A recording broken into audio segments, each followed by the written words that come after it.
Yes, it is true. The Black Ice Hockey Podcast is back this week. And my name is Blaine Adams. I'm right here as always with your co-host, Nick Jenkins. What's going on, man? Had to take a week off last week because Mr. Worldwide over here found himself in the middle of nowhere in Alabama. But we're back and, excited to talk about some college hockey news this week. Since we took a week off, there's a lot to discuss, and we're finally down to the conference championships, the finals. And, the OV chase is still on. There's a lot of good hockey things going on right now, man. Yeah, spring is finally sprung. We're back to using the actual time it should be forever and not some crazy sun's up at 6 time. That's just stupid. Should never be a thing. I get it. It was the farming system. But why in Western PA? In Pittsburgh, we don't need that time difference. I wish they would city by city, just be hey, we're just not going to do that, And then the next city over, they're hey, yeah, we'll abide by it because the farmers need it. It should be like that. It shouldn't just be a sweeping declaration across the freaking earth. That's stupid. Whoever made that should be jail. That's what I think. There's a lot of people out there who agree with you. You'd be surprised. It's why do we even waste our time with this? Just leave it as standard time. Thank you. Right. Get up earlier or farm later. I don't know. Whatever. Yeah. But yeah, man, it's going pretty easy. Hockey season's finally kind of over for most people as far as youth goes. As we see, the college system is in the playoffs, and NHL is heading on the backstretch with Tristan Jarry pretty much playing as prime Johnny Quick, and which we don't really like right now, but it is what it is. So yeah, the Pens are doing everything they possibly can to not get a top 5 pick. They're we're gonna turn it on and screw us up. Let's get back Heinen again. Let's get that man back. First game back, the man scores. Of course, yes, of course he does, right? We trade Cody Glass away to freaking New Jersey. He comes back and scores. Yeah. It's his first goal all season, and it's against us. Right. What are we doing? Anyways, oh man, yeah, we'll save that for a little bit. But anything going on with you? Nope, we are, high school hockey. We're in the postseason now. They're done. playing. I thought it was done yesterday. Yeah, I think Penguins Cup finals are still going. Pens Cup finals are going on this week. Right. I know the AA game is tonight. I think the single A game might be tomorrow. I'd have to look that up, but They're going on this week, so. That season's wrapping up a little bit. We're just in the. I watched a ton of college hockey last weekend. There were so many good games to watch, man. But other than that, how's your season? You got much left with reffing this year? Not much left. I think there's just the national tournaments that are going on the week and week after. So seeing where I end up and things of that nature. So just kind of staying patient, but nothing crazy. I'm just glad it's over. Kind of get to relax, enjoy some weekends, and actually do things in society, capitalism. Moving money around. It's this time of year where you're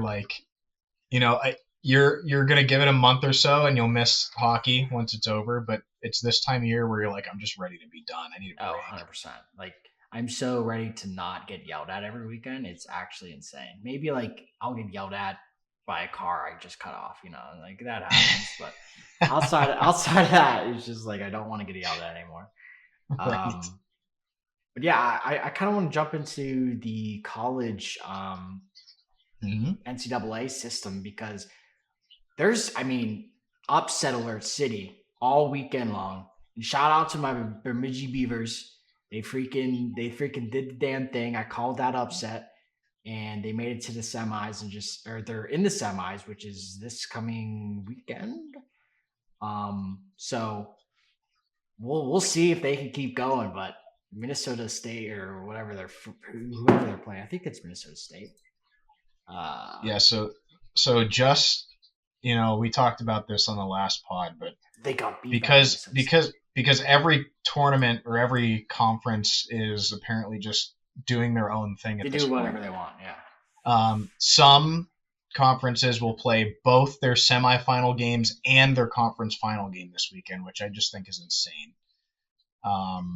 Yeah, Bemidji, I got the CCHA up right now. They lost to Minnesota State in the semis last weekend, but they did, however, in fact, upset number 2 to move on to play Minnesota State. So I'll give you credit for that one. That's a good call. And I'm just an insider here. Just in deep on the stats. But yeah, I'm gonna hand it over to you, and you're gonna drive the boat a little bit because you're our resident college hockey guy. So yeah, give us your breakdown over the last week. Yeah, I mean, there's a couple interesting storylines. Some things sort of played out exactly as you thought, so we won't touch on everything. We'll get into the more interesting things. The Atlantic, anybody could have seen this coming. I think we hit on this pretty quickly, but the final is Holy Cross and Bentley. No. Holy Cross finishes as the number 1 seed by a mile and make quick work of both American International and Army to go on to the final. And I think we all know how this is going to end up. Holy Cross is just the best team in this conference, and they've got their automatic bid to the tournament for sure. Anything on the Atlantic from you, or you just want to jump right ahead? Nah, you covered it. It's the Atlantic. It is what it is. There's always one good team every year, and it's just like rolling the dice on who it's going to be. And this year is Holy Cross's season. So, moving on to the Big Ten, much more interesting tournament than anyone would have guessed. Okay, Michigan State. The final is set. Michigan State, Ohio State. I think that's sort of what a lot of people would have expected. The big surprise here is Notre Dame upset Minnesota in the first round. I don't think anybody saw that coming. Minnesota had a great season. They were in the top 3, top 5 all season long as far as national rankings go. Yeah. Auto bid too. They're going to have an auto bid to the tournament, right? And it just goes to show you this is why we play the games, because Notre Dame goes in there on home ice in Minnesota, takes them down, and then your reward for that is going to play number 1 Michigan State after that. So congratulations. Penn State does defeat Michigan. I'm not even going to call it an upset because it's number 4 and number 5. Penn State came in pretty hot running into the postseason, and then lost in overtime to Ohio State. To who other than Gunnar Wolf Fontaine, the man with the best name in college hockey. Best name ever. Yeah. So, yeah, I think the Big Ten tournament was exciting. It played out, fairly predictably. I'll say semis on. I think there were a lot of really even matches there, but I still think Michigan State's going to beat Ohio State and take the championship here. What are your thoughts on the Big Ten? I mean, did you see that Penn State in between the legs, Gino? Oh, my God, yes. Yeah, I mean, that's a freshman, too. I can't even believe you skipped over that one. That was OT winner? How dare I skip over that one? That's freshman J.J. Weebush with a between-the-legs overtime winner. Outstanding. Unbelievable. There would be no way. That'd be top 3 moments in my life forever. Maybe top 2, and I would always tell my kids, I did this in OT, in playoffs, in Division 1. Like you can miss me with, I'm better than you, Grandpa. No, you're not. Sit down. Go sit in the corner. I'd be all over it. That was sick. But play that on repeat. Yeah, I think we all saw Michigan State going. They just have too many Russians, too many. And Ohio State, you could have put Ohio State in there. You could have put Minnesota in there. I think if this wasn't called the Atlantic, I'd be like, let's just keep it moving. But since it's not, I think the only real upset was Notre Dame over Minnesota, and that was crazy. Yeah, I think all the other matchups are pretty even. The Big Ten overall this year was pretty strong, so Yeah. I think we knew it was going to be a good tournament. It still is a great tournament, and I'm definitely going to be watching the final. That's for sure. All right, let's move right along. CCHA. So number one, Minnesota State seems to just be rolling through this. We sort of touched on this briefly already, as our home favorite here, Bemidji, goes down in the semis to Minnesota State. I know Blaine's disappointed. Sorry about that. It's absolute travesty. They get St. Thomas in the final here. There really weren't any big upsets to look at besides the Bemidji game. You already put some respect on that name. You got to let me get there. We already touched on that briefly though, but Bemidji the big upset in the first round here, and then just loses to number one Minnesota State. So Minnesota State always seems to be the class of this conference. Any thoughts here? I mean, Minnesota State already had an auto bid. I think we talked about St. Thomas last podcast, like just to be here this quickly, this fast, and what they started their program back in 2021, 2022, something like that. So I think this just goes to a testament of how heavy recruiting is in Minnesota. Like you have Minnesota State, you have St. Thomas, you have Minnesota Duluth, like so many teams are right there. It's freaking crazy that all these teams are in different conferences. Like just have a Minnesota conference. That's it. Save on gas. Save on eggs, guys. Like holy shit. Just like no, you don't even have to own a team plane. You just drive a bus. Like okay. But hey. I think this conference is pretty straightforward. Kind of knew Bemidji was going to beat Augustine, just how the season played out towards the end there. Tana, whatever the name is, I don't even know. You got it. But yeah, keep it moving. All right, on to the ECAC here. This is one of those super conferences that they have 79 teams, so they're still playing their semis and their finals this week. This is also the Ivy League Conference, and we know how Blaine feels about this. So, semifinal matchups will be played on Friday, and the finals will be played on Saturday. First matchup is Quinnipiac and Cornell, and the second semifinal matchup is Dartmouth and Clarkson.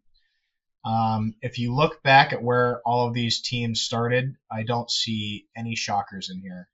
Everybody who was the higher ranking until the second round, Union went down to Dartmouth. But I mean, I wouldn't even call that an upset, though. Right, that's what I mean. It's not even really an upset. If you want to look per pure numbers, sure, 4 versus 5, but I don't. Yeah. If you're that close to be put 4-5, like it's not really, it doesn't matter. Yeah, it's 4-5. I was rooting for Union because of the news that this is their last season in their current building. I think they still had a great season overall. Finished number 4 in the conference, as we said, and went to the quarterfinals. So Quinnipiac, no surprise there, got the bye, took out Brown. They should have a path here to winning the conference. Any thoughts? No, I hate Ivy League schools, man. They're the worst, but glad they have hockey programs like us. All right, we simple and effective. We know how Blaine feels about the Ivy League. It's just like there's no reason for them. There's no reason. Yeah. Especially in 2025. Get a degree on YouTube. Hey, it is what it is. You are entitled to your opinion. Okay. Yeah, I am. You're right. All right, let's do Hockey East next. So another super conference. Semifinals will be played actually on Thursday, and then the final will be played on Friday night. Semifinal matchups are Maine and Northeastern, and Connecticut and BU. So BC drops to Northeastern. This is a big one, okay? Mm-hmm. Northeastern comes in 9th. I'm pretty sure if we go back and watch the tape, I'm pretty sure I said Northeastern has a lot of vets. They might be able to do it, and they do it. They take out BC. We don't get the BC-BU matchup. But Maine isn't going to be any walk in the park, that's for sure. Let's see, I'm just checking my notes here. BU, Connecticut. I know we were talking about Connecticut, ragging on them a little bit last time as a basketball school, but they're proving that they're a hockey school too, as they finished number 4 and they're moving on to the semifinals, and they're going to get a BU team that they can beat. So this is really anybody's conference at this point, with BC being knocked out. I think there's a case to say these teams are all very evenly matched. What do you think? Yeah, I mean, this division's the big dogs. This is where, men get fed to the wolves here, and 5 teams get auto bids out of this division. Yep. Maine, BU, UConn, Providence, UMass. And just to think, Northeastern played Merrimack double overtime. Like, if I was BC, I'd be like, bro, you guys couldn't have chipped one in or slashed somebody to get another goal. I'd be all over that. But this is one of those weird conferences that only play one game. Yeah. Right. So it's one and done. It isn't a best of 3. It isn't, because these are the big boys. They need time to rest. And most of these teams are moving on. So I think it's just I don't know if the tournament knows that, and they're like, hey, let's give the guys some extra rest. That way, it's just Hockey East is just here's your plaque. Now go win the Frozen Four. So,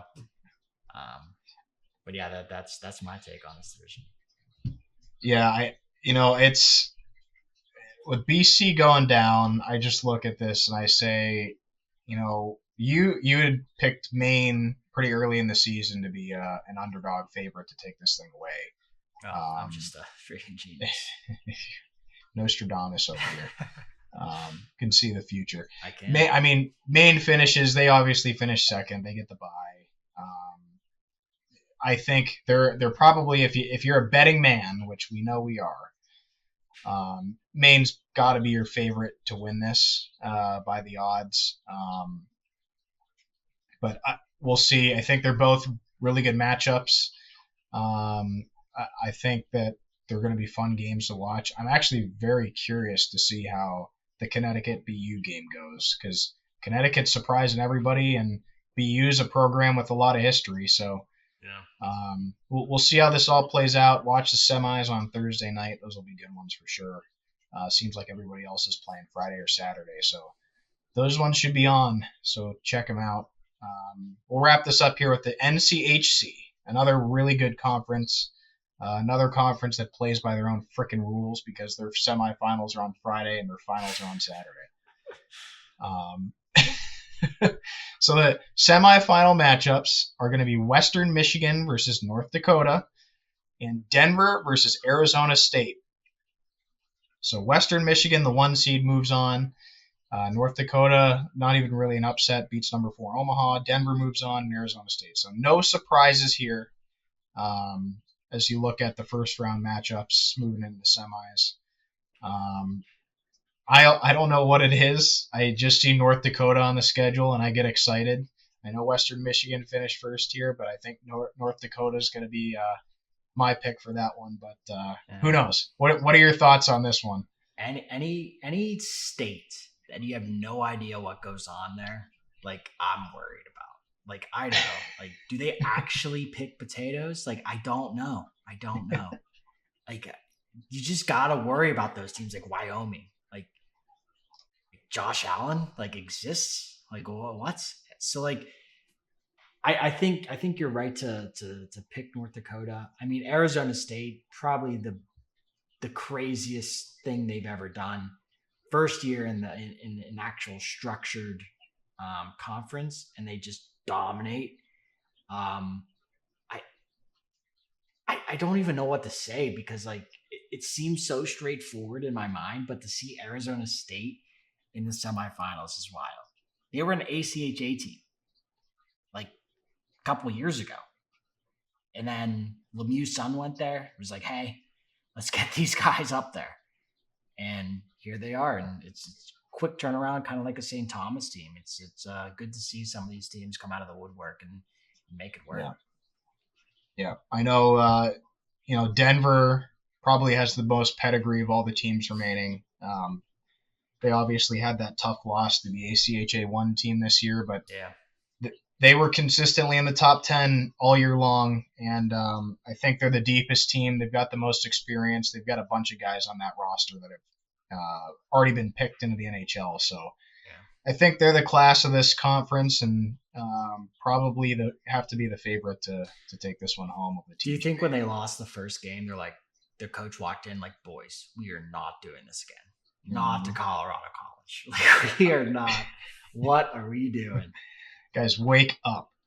I would be throwing chairs. I'd be breaking things over heads. I would I'd be smashing light bulbs. I would take everybody and put them into like the like guest locker room. There would be no home team. Here, this is you guys until you figure it out. I think that is an accurate reaction to how the coach responded when they lost to the ACHA team. Colorado College, he's like, okay, we still have a chance. Wake up. When they lost the ACHA team, I'm sure they were going. He went back into the room and said, "Keep your gear on. Get back on the ice. We're doing the Herb Brooks. Get out there. We're doing it again." Right. Like, that is completely unacceptable for a team of that much talent. So,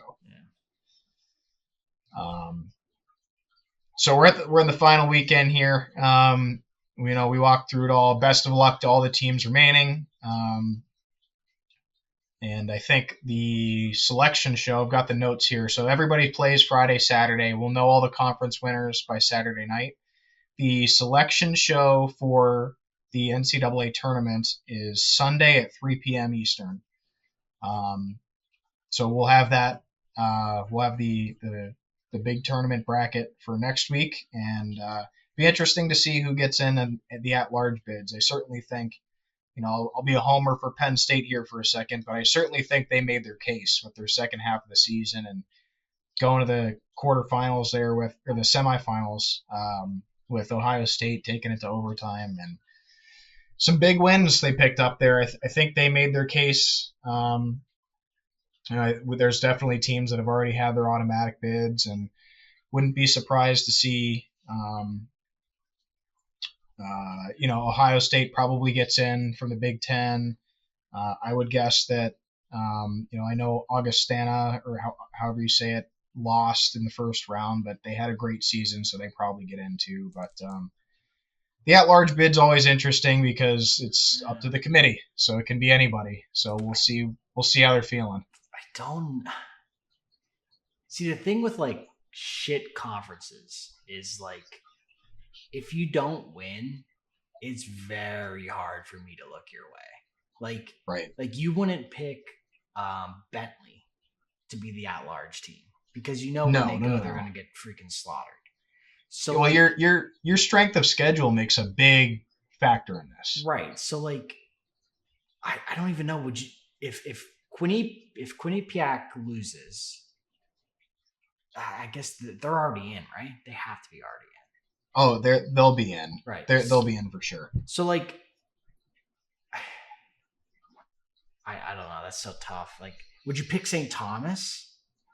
I think you could make a case for them. I mean, they had an unbelievable year. Yeah, I mean, I wouldn't be mad about it if they picked St. Thomas to go. I wouldn't be mad about it at all. Right. So I think like having a team like that, like if it's a close game versus Minnesota State, I bet they go in.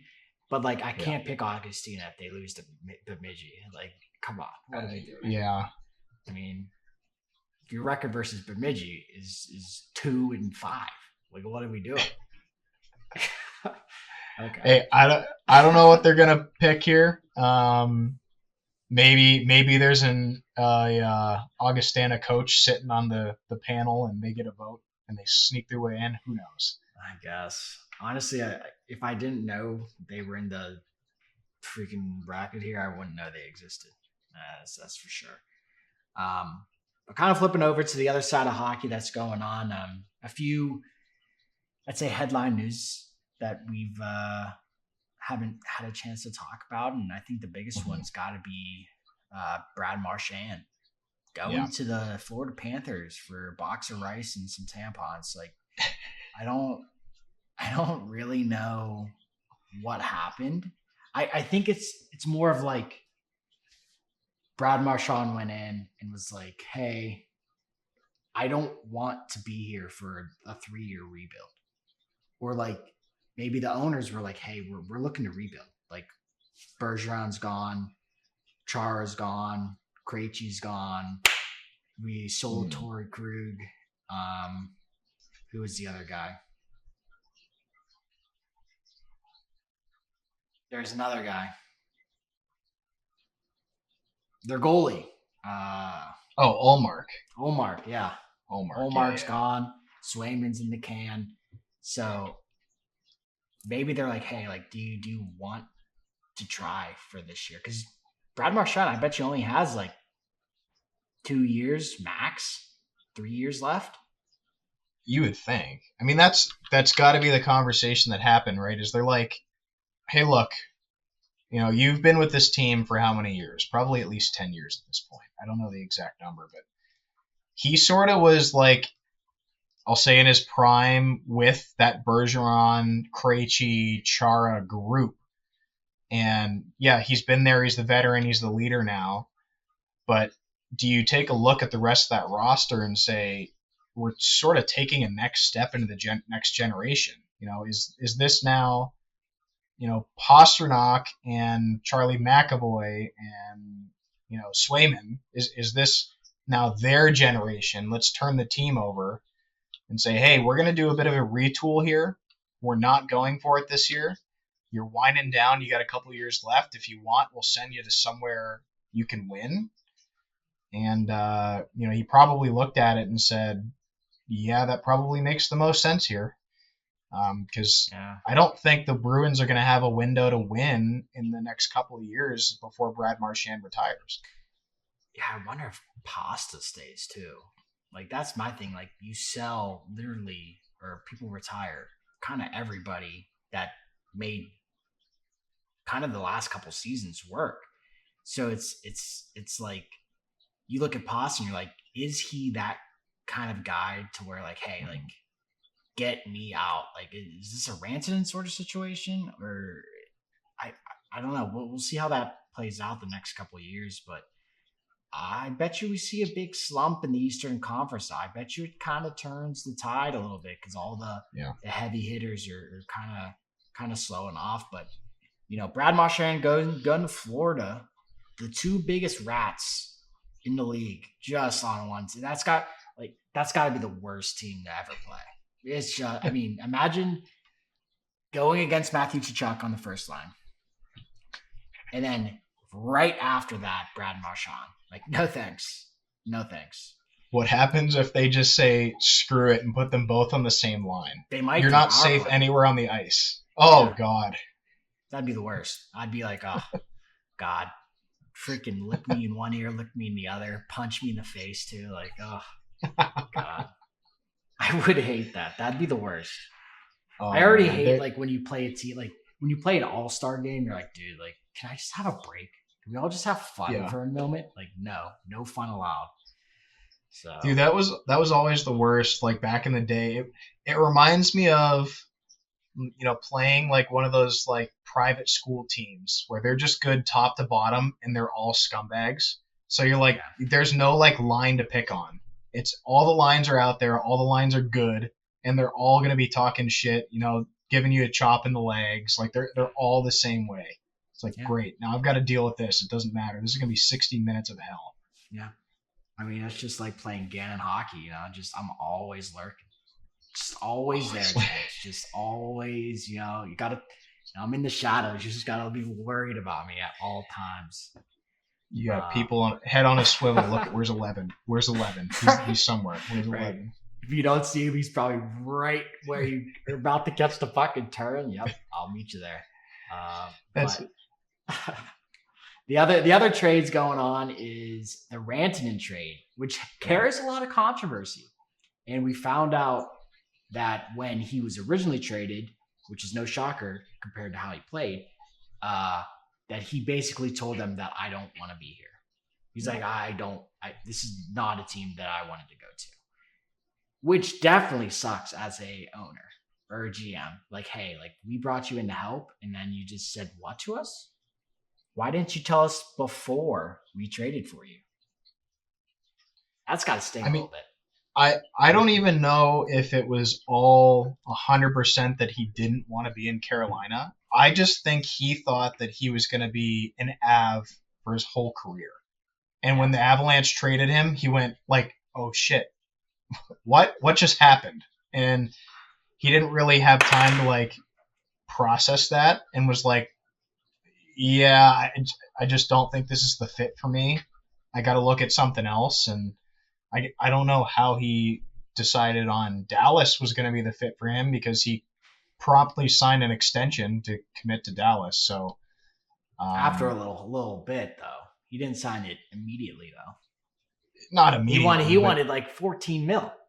Well, no, not immediately, but I mean, you got to remember that trade was like, yeah, we'll go in on this trade, but only if you're going to agree to extend that contract. So right, that wasn't going through without that extension in place.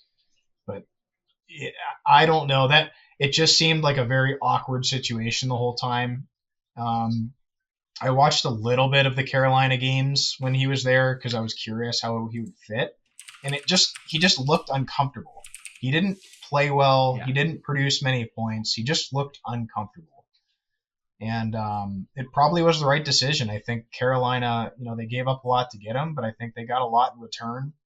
Logan Stankoven's a heck of a young player, and they got some additional picks. So I think you just saw that, the writing on the wall was that he wasn't going to stick around, and you did the best you could with that information and got a decent return and got out of it. Yeah. So when I look at these Europeans, and not just saying as a collective, like I look at like who will they like be with on the team?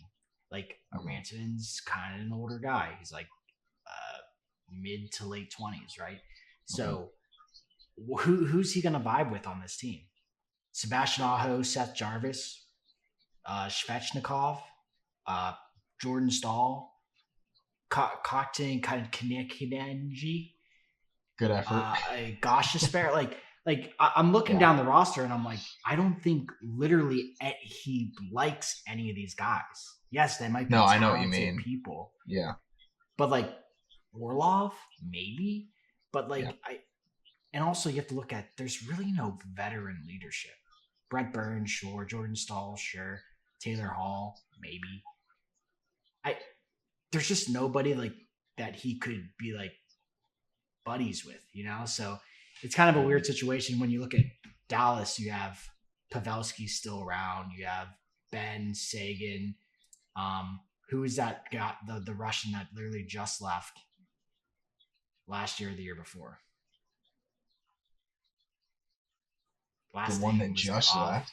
Yeah, or retired or whatever. He had like a ton of points. From Dallas? Dallas. Are you thinking of Dadonov? He's still there. No. I don't know who the other one is. He had like a beard. He had like a mean looking face. He was kind of pudgy. And he played for Dallas last year? Yeah. Maybe not last year. Maybe the year before. Did he play last year? Older. I don't know. He had like 100 and some points one year. Oh my God. What? I can't believe I can't think of this. Yes. Give me 2 seconds. I'll come up with a name. It's some. Let's see. If we go back, you said he maybe not last year, but the year before. Yeah. Oh, Radulov. Oh yeah. Yep. So like you have like a line of people that he could be like, yo, like, what are the Stars like? Boom. Yeah. Now, Rantanen has hey, Kuznetsov, what are the Carolinas like? He's like, it's awful, don't go, like this, like immediately left them and went to the KHL. So Yeah. I think it's got to be a hard situation down there for the Canes, but hopefully they figure it out. Seems like they've had some growth this year as far as player development goes. And Seth Jarvis kind of taken another leap this year, so good luck for them. And before we touch on some of the main subjects that I want to cover here, the wild card race, Jenks. The Ottawa Senators pretty much have their spot wrapped up in the wild card in the East. But the other wild card spot, are the Rangers going to sneak in?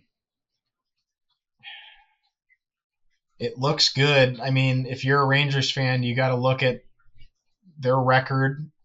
They've got games in hand on a couple of teams, and it looks like they might actually pull this thing off. I don't know how they did it, coming from last place early in the season, where you look at it and say there is no chance. Basically, just call it a loss this season and regroup for next year. And they've clawed their way back into the picture, and I think part of that is because there's been so much parity in the East. Nobody has really pulled away. The Pens are like second to last in the conference and are only 4 points out of a playoff spot. Like, it's insane that they're even still in the conversation with how bad they've been. So I think the Rangers are benefiting a little bit from just everybody sort of having a mediocre season, and they're still in the conversation. But, geez, man, if they get in as a wild card team and that's your first round, you finish first place in your division and you get rewarded by having to play Shesterkin in the first round, that doesn't feel like a reward at all. No, I'd be like, can I have Ottawa, please?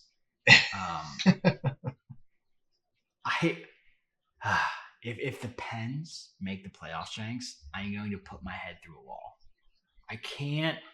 This will be the second time when we're sellers at the deadline and make it to the playoffs. Like, why do we do that? Just hey, Sid, just back it down. I get it. I know. But just, maybe instead of 11, turn it down to like a 10, a soft 10. Like, we got to do something. I don't know. Maybe just say, hey, Jari, go visit your family or something. Bloomquist, you too. We'll use Nedeljkovic and whoever we have playing for the Wheeling Nailers. That guy.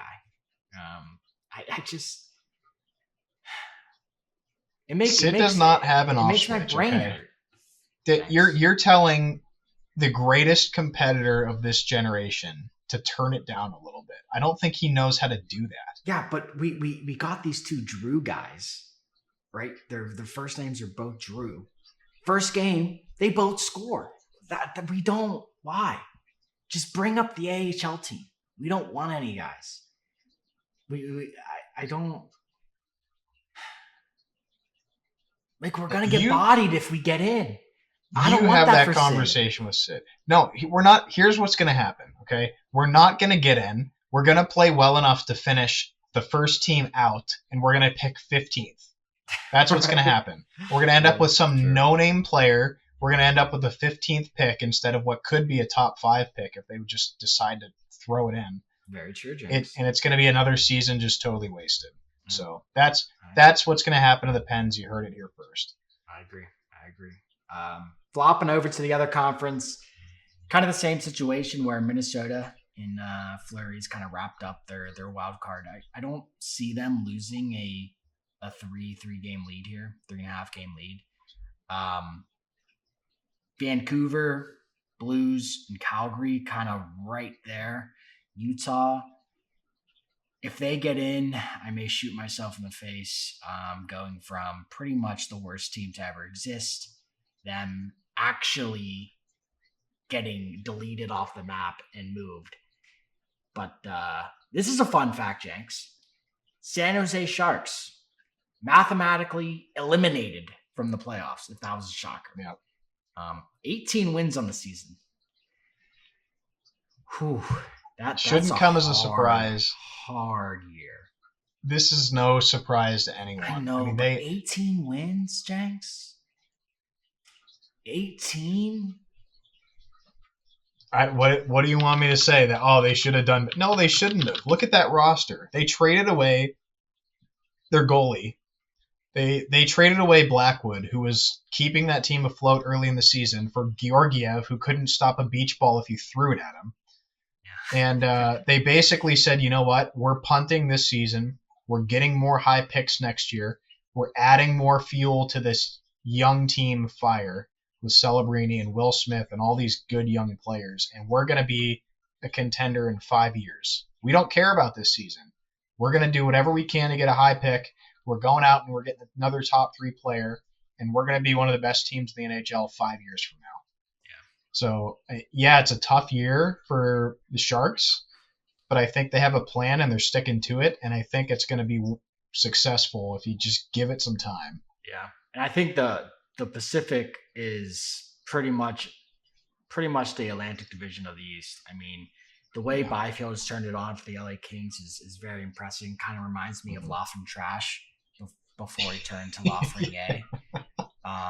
Edmonton kind of in a slump right now, but McDavid, I mean, you just get that man to the playoffs and it's a different level. We saw it last season. We saw it on Amazon Prime.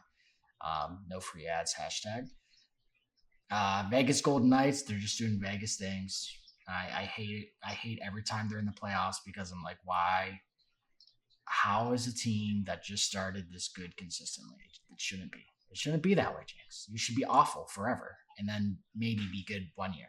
Like Buffalo Sabres, maybe be good. You know what's scary is Vegas is going to be another 50-win team this year. I really think that's the case. They're at 39 right now, and they've got 15 games to go. I would bet they'd win 11 of those 15, and they finish with 50 wins again. Yeah, they're good. It's hard to watch, but it hurts when the Pens are good when they suck. It hurts my body.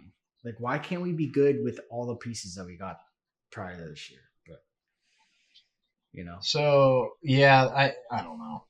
The Pens are this team of mystery. Like, if you look at this team, the Pens on paper, like, let's just say we had a time machine and we went back 10 years. Yeah. We have players who are the best player on their team at that time 10 years ago. Like Erik Karlsson in his prime to 2010. That's what I mean. Like, give me Erik Karlsson, Crosby, Malkin, Letang, all in their prime. Oh my God, this is a Stanley Cup contender. Yeah. But given the fact that our average age is like 45 now, Kevin it's Hayes, time to just hang them up. Yeah. Kevin Hayes was a great player back in his day. He's 40 years old. It's time to move on. Raquel when he was 16, yeah. But yeah, I think we just need a lot younger kids. We need younger, but we don't need shorter. I can't look at I think they call him Lizzo out there, Lizotte.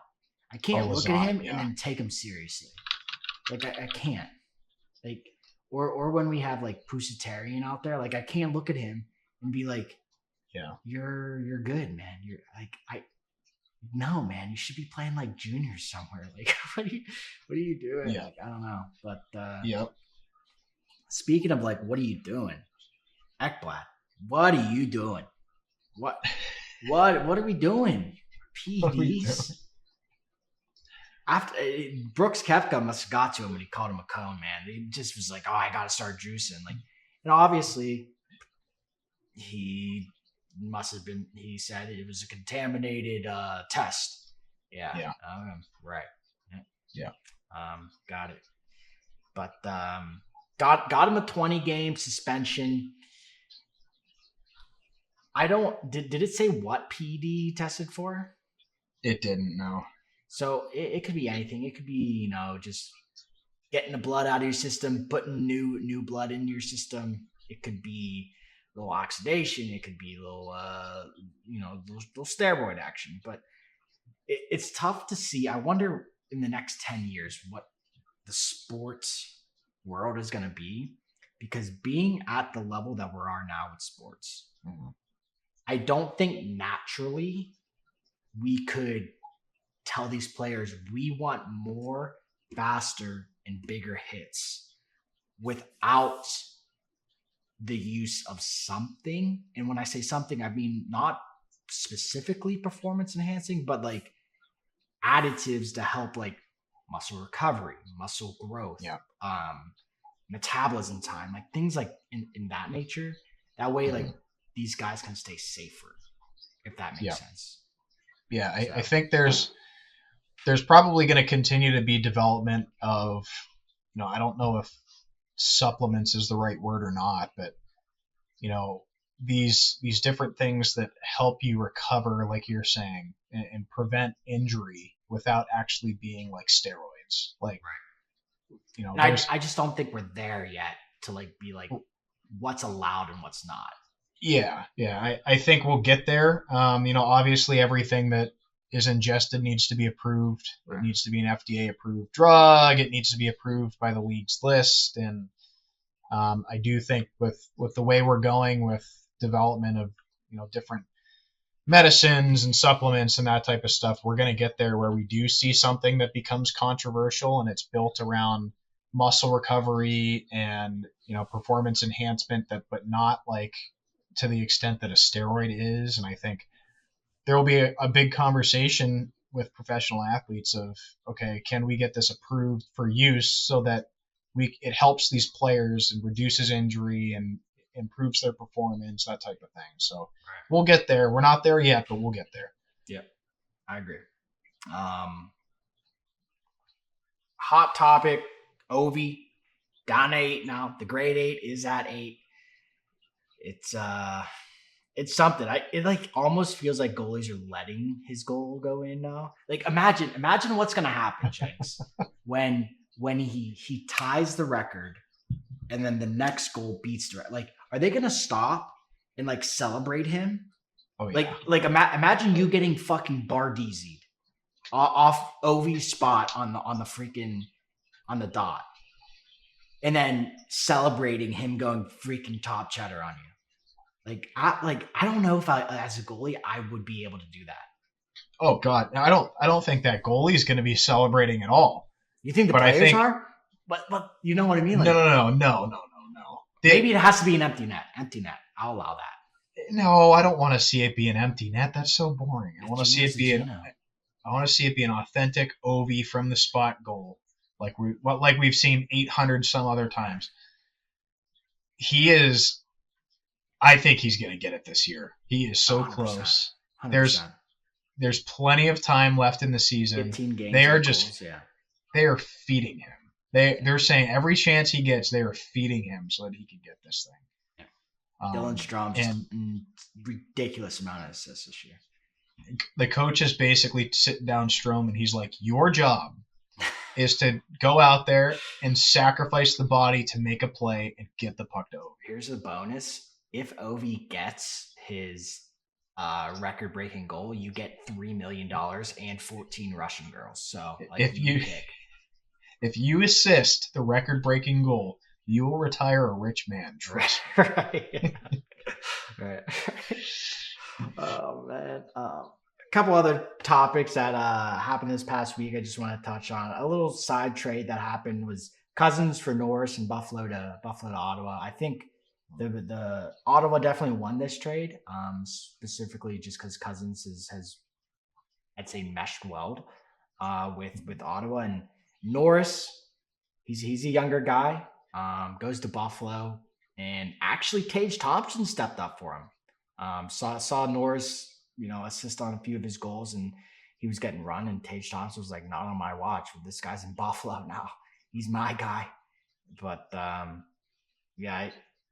it's kind of a trade that like made no sense. Where like you're just swapping young talent. Like I don't really understand, but well, I think from Ottawa's perspective, they feel like they got a really good player who's just in a slump because he's stuck in this Buffalo culture.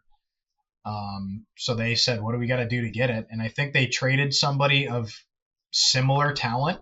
I think Cousins probably has the higher ceiling. Yeah. But Norris served as their second line center, and I think can be a pretty good player for Buffalo. And I think they've got to start shaking something up because things just aren't working. So I think if you're Buffalo, you just look at it and say, hey, we got a really good player in return. Let's try to change this culture around. That's the first move. Maybe there's more moves coming in the offseason, but something's got to give in Buffalo, and you do what you can to try to flip the roster without making your team any worse. And I think that was the best return they could get for Cousins. So hopefully it works out for both teams. I would love to see the Sabres get back into the playoffs at some point in my lifetime. Yeah, not gonna happen, Jakes. just not gonna happen. Yeah, I think we saw the writing on the wall. Something had to change for Buffalo, and they moved out a young guy and got some return for him, and we'll see what happens. Moving on to the favorite section of the podcast is the writing on the wall pick, and we're going to do Saturday, March 22nd. Full slate of games, Jenks. Give me your writing on the wall. Well, we talked about them already, and I sort of had this matchup earmarked in my head. It's two teams that are fighting for the playoffs. One team started out with a horrendous start to the season, and we talked about the Rangers quite a bit already. The other team just can't seem to figure it out. I mean, they're in the mix all year. Vancouver's been in the mix, and they moved on from JT Miller. Elias Pettersson just seems to be an emotional roller coaster and don't really know what you're going to get from him every night. And zero. Their captain, you're going to get zero, Jenks, every night. It's awful close to zero most of the season. Yeah. And Quinn Hughes, who, when he's in the lineup, he's having another Norris Trophy candidate season, but he has had trouble staying healthy this season, and it's a really tough call. Like I just said, both of these teams are fighting for the playoffs, but with Vancouver's struggles being up and down and New York needing every point they can, home ice, getting an afternoon slot on NHL Network on Saturday, I think this is prime opportunity for the Rangers to say, we're here to stay, we're fighting for the playoffs, and we think we can get in. We're going to do this thing. So I'm taking Rangers and Shesterkin over Vancouver on Saturday. All right. Going with another wild card push matchup, Calgary versus the New York Islanders. Now, we all know, as a Pittsburgh man, I hate the Islanders with a burning passion, with everything I got. Now, that said, Calgary is not my favorite either. They really don't know how to handle player trades. They really don't know how to handle acquisitions. They really don't know how to handle elevating the rink in any sort of way to draw talent in. But now you say, hey, Blaine, so which hate do you weigh more? Well, I certainly don't like the Islanders. Andres Lee, Pajot is their leading pointsman. Like, what are we doing, Islanders? Where's Barzal? Where's like anybody relevant ever in any sort of hockey sense? Like, no Islander ever, except Zdeno Chara and Bill Guerin, is like your first click. Like, boom, this person is an Islander. Johnny T for like a hot minute, but even he wanted out. So I just have to go with Calgary here. I think Calgary has a better goaltending. We talked about Dustin Wolf. We talked about the D-man Wagner, whatever his freaking name is, Huberdeau. He's just like, get me back to sunny Florida already with my boys. Right. I think Calgary, you could take -2 on this one, actually. Ooh, -2. Yeah. Wow. They're going to stomp the Islanders. I'm here for it. Do it. Do it up. But that's our writing on the wall picks. Any last words for the people, Jenks? No better time to get to watching some hockey. I'm going to be watching the college hockey this weekend. I hope you guys get a chance to watch some of it too. It's fantastic, fast-paced hockey. Yeah. And the NHL games are fun too. Everybody's fighting for their playoff lives, and we've got about a month to go here. So plenty of opportunity if you're looking to watch some good hockey right now. So get out there. Yeah, make sure to follow us on Black Aces Hockey on Instagram, YouTube, and Spotify. And it's going to be it for us, guys. I am Blaine Adams. I'm right here as always with your co-host Nick Jenks. And we're out of here.